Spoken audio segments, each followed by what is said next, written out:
Assalamualaikum warahmatullahi wabarakatuh. Waalaikumsalam warahmatullahi wabarakatuh. Setelah kami berdiskusi panjang dengan Pak Said Didu dan kawan-kawan dan seluruh banyak elemen yang berkumpul di sini, persoalan Pak Said Didu adalah persoalan rakyat Banten khususnya dan Indonesia pada umumnya. Oleh karena itu, kami semua di sini mengambil alih apa yang menimpa pada Pak Said Didu akan kami perjuangkan sampai titik darah penghabisan demi kejayaan dan kedaulatan negara kesatuan Republik Indonesia.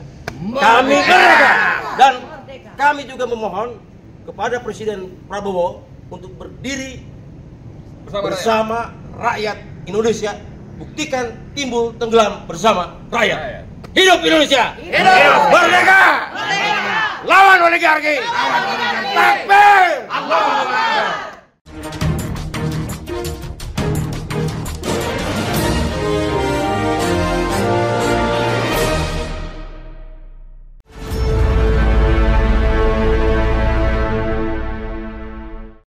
Halo, apa kabar? Semoga selalu dalam keadaan sehat walafiat, tetap semangat. Kembali berjumpa dengan saya, Haris Munarif dan Bung Rocky Gerung dari Rocky Gerung Official Forum News Network. Hari Selasa, 19 November 2024, ini berarti 2 hari lagi dari sekarang ini ya.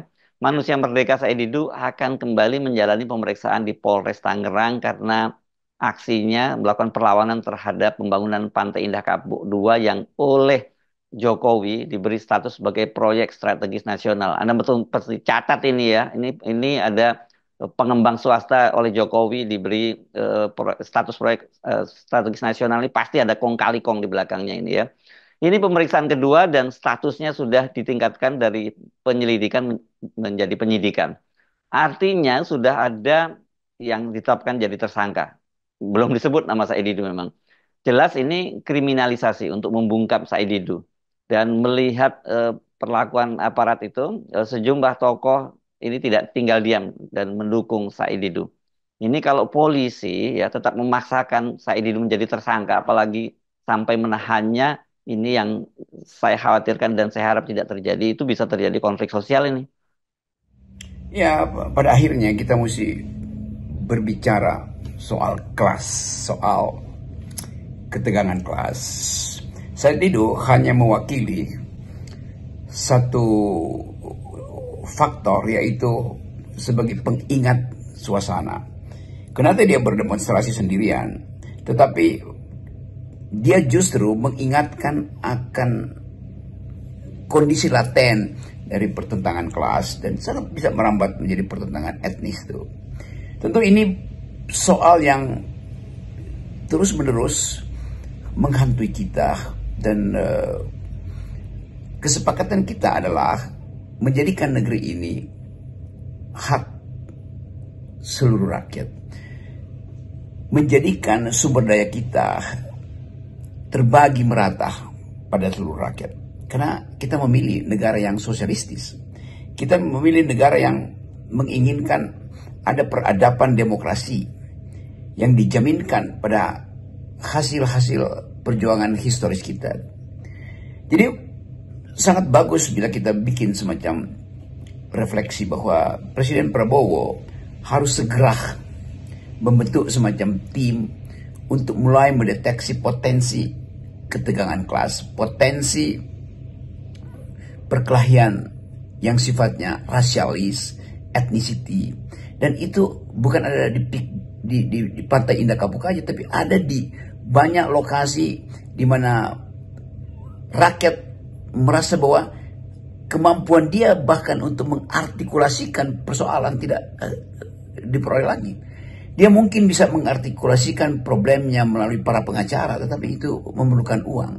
LBH di daerah penuh sesak dengan laporan-laporan konflik agraria itu. Dan Presiden Prabowo berjanji untuk berpihak pada rakyat.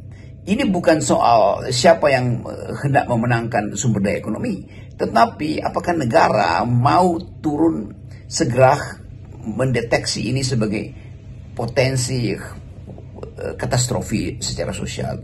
Saya menduga itu dengan kuat, dan tanpa harus menyebutkan apakah ini suatu analisis Marxis, kita tahu bahwa di dalam keadaan di mana ketegangan sosial itu tidak bisa lagi dijembatani oleh basa-basi politik, maka di situ akan ada konflik kelas.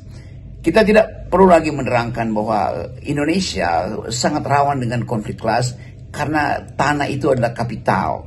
Tanah itu adalah keringat yang memungkinkan orang berproduksi, dan alat produksi makin lama makin dikendalikan oleh satu kelas. Itu awal untuk memulai satu refleksi tentang apa sebetulnya yang terjadi, sehingga manipulasi isu, upaya untuk menyamarkan keadaan itu dibalut dengan kecakapan pola komunikasi atau bahkan headline yang dikuasai oleh kelas yang di atas, sehingga informasi untuk kelas bawah itu sekedar hendak diselesaikan melalui aparat. Itu dasarnya kenapa kita mesti refleksikan secara kuat persoalan konflik agraria yang sedang menghantui Indonesia hari ini.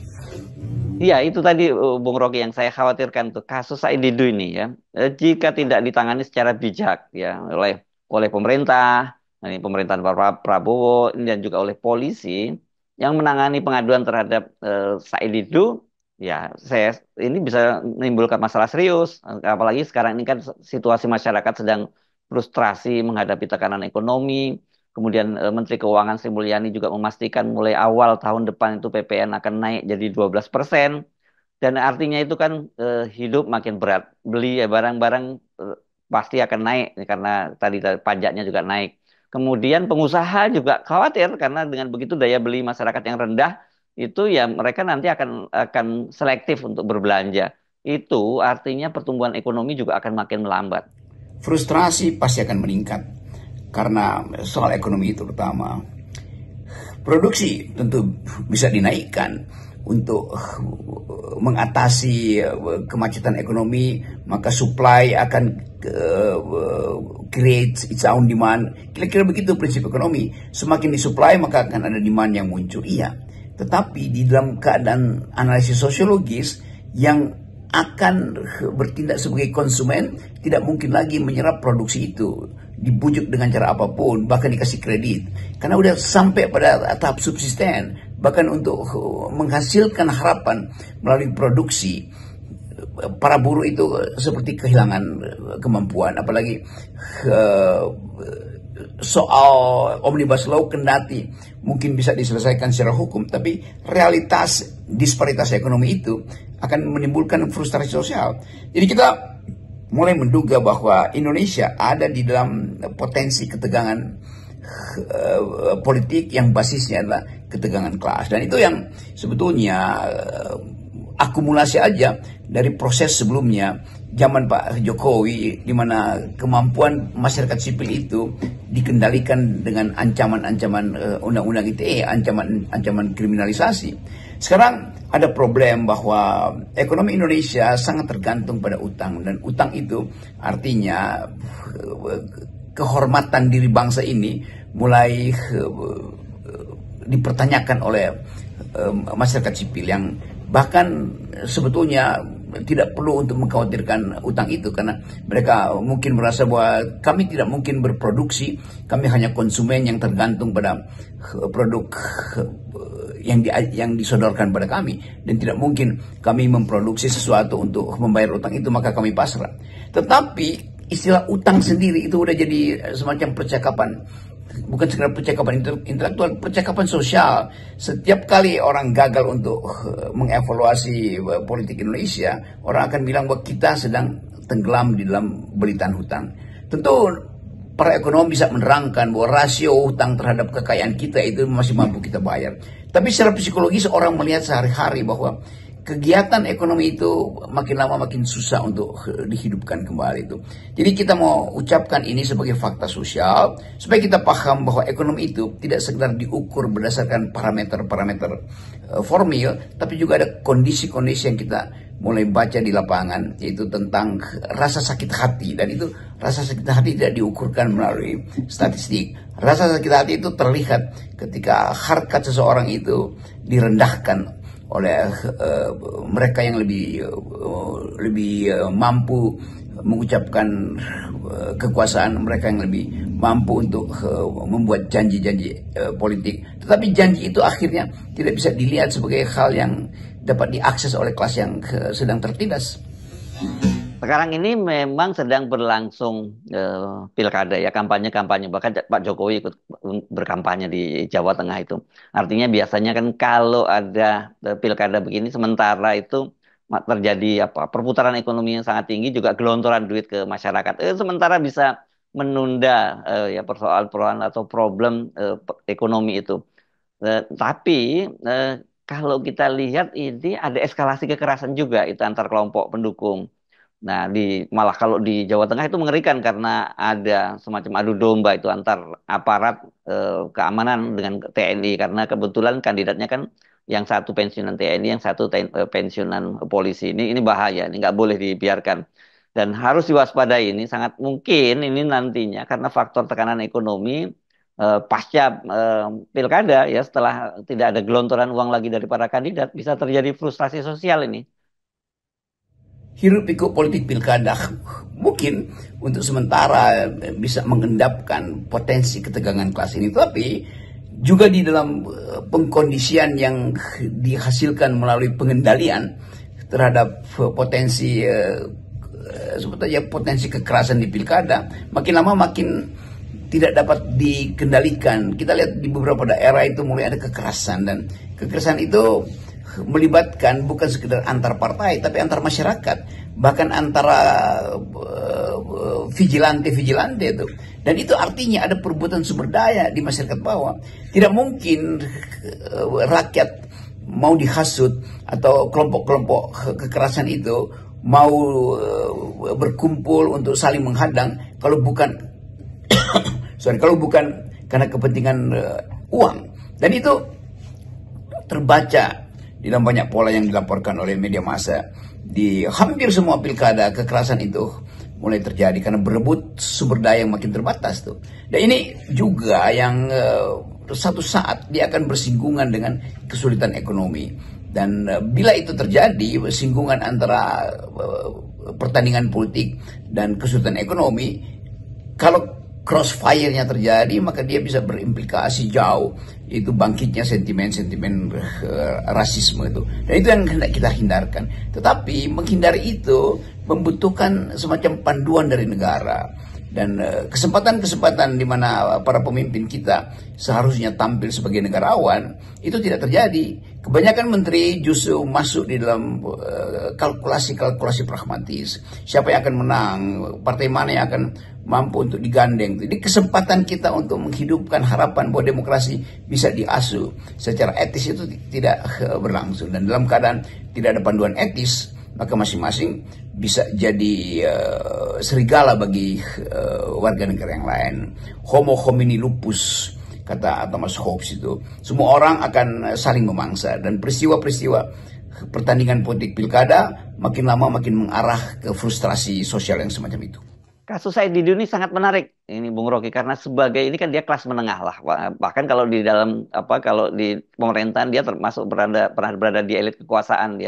Dia pernah menjadi sekretaris Kementerian BUMN sampai berapa orang menteri itu. Kemudian dia turun berjuang sendirian melakukan perlawanan, dan sekarang ini mendapat dukungan yang sangat besar perlawanannya itu, jadi bisa kita sebut sebagai gelombang besar perlawanan kelas menengah dan bahkan elit. Ada orang seperti Mahfud MD, Abraham Samad, ini dua-duanya pernah menjadi petinggi negara. Mahfud MD mantan Menko Polhukam, Abraham Samad pernah menjadi ketua KPK. Jadi benar-benar ini harus hati-hati betul ya pemerintah. Balik pada soal kasus Pantai Indah Kapuk, kita melihat bahwa sementara ini yang melakukan protes justru dari kalangan kelas menengah yang dipimpin oleh Saudara Said Didu.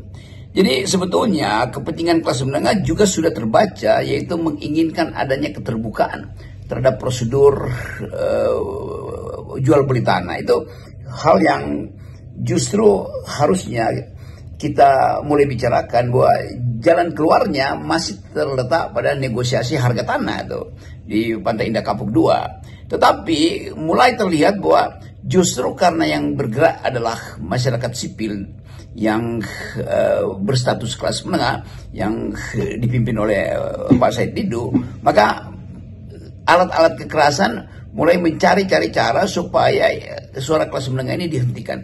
Padahal ini suara yang real, yang menunjukkan bahwa Indonesia, kesadaran kelas menengah untuk menuntut hak itu sedang ditumbuhkan. Sementara kelas bawah justru mengalami semacam rasa kemenyerahan karena tidak ada peralatan untuk mengucapkan, mengartikulasikan kemarahan mereka. Partai politik tidak berbicara tentang konflik agraria. Partai politik sibuk dengan upaya untuk memenangkan elite mereka di pojok-pojok kabupaten atau pojok-pojok kota. Nah, ini satu gejala baru bahwa reaksi kelas menengah itu pasti justru lebih mampu untuk menerangkan bahwa tuntutan-tuntutan yang sifatnya oposisional adalah tuntutan tentang keterbukaan informasi, tuntutan grup yang terus-menerus berada bersama Pak Said Didu itu adalah tuntutan untuk meminta pemerintah memperhatikan apa sebetulnya yang menjadi kehendak rakyat. Kalangan pengusaha tentu dengan sangat efisien memanfaatkan celah-celah untuk memperoleh keuntungan, untuk melakukan akumulasi. Tetapi semua hal yang menyangkut konflik agraria, di situ ada urusan negara tuh. Negara mengizinkan kalangan pengusaha untuk bahkan mengokupasi lahan-lahan negara tuh. Dan itu yang mesti kita persoalkan, bahwa sasaran utama dari kritik harusnya pada negara tuh, karena negara betul-betul memanfaatkan kekuasaannya untuk melindungi apa yang hari-hari ini disebut sebagai oligarki. Sebaliknya oligarki tentu merasa bahwa itu bukan urusan mereka, walaupun mereka punya semacam rasa sosial melalui CSR, tetapi urusan keadilan itu memang bukan urusan oligarki, itu urusan negara. Indonesia didesain untuk mendistribusikan keadilan. Negara didesain untuk menjamin bahwa tidak ada warga negara yang tertinggal dalam persaingan ekonomi. Tetapi negara juga menjamin bahwa para akumulator, terutama para pengusaha yang sekarang kita sebut sebagai pengusaha extractive industry, yang pertumbuhannya bisa dipercepat, itu berhak untuk mengejar keuntungan. Kan konstitusi kita mengatakan bahwa ekonomi bertumpu pada pengusaha, lalu pada BUMN, dan pada koperasi itu. Jadi sekali lagi, negara bertanggung jawab terhadap distribusi. Yang bermasalah adalah kalau negara tidak mampu untuk mendistribusikan hasil akumulasi dari korporasi. Itu artinya negara gagal dan negara membiarkan konflik berlangsung antara rakyat dan oligarki. Nah, ini sebetulnya yang mesti kita baca secara lebih tajam, bahwa negara mensponsori ketegangan kelas pada akhirnya. Dan itu yang membahayakan persahabatan sosial kita. Itu yang membahayakan kemanusiaan yang adil dan beradab, membahayakan persatuan Indonesia, dan membahayakan sila kelima dari Pancasila. Begitu analisis FNN. Terima kasih. Salam akal sehat. Salam akal sehat.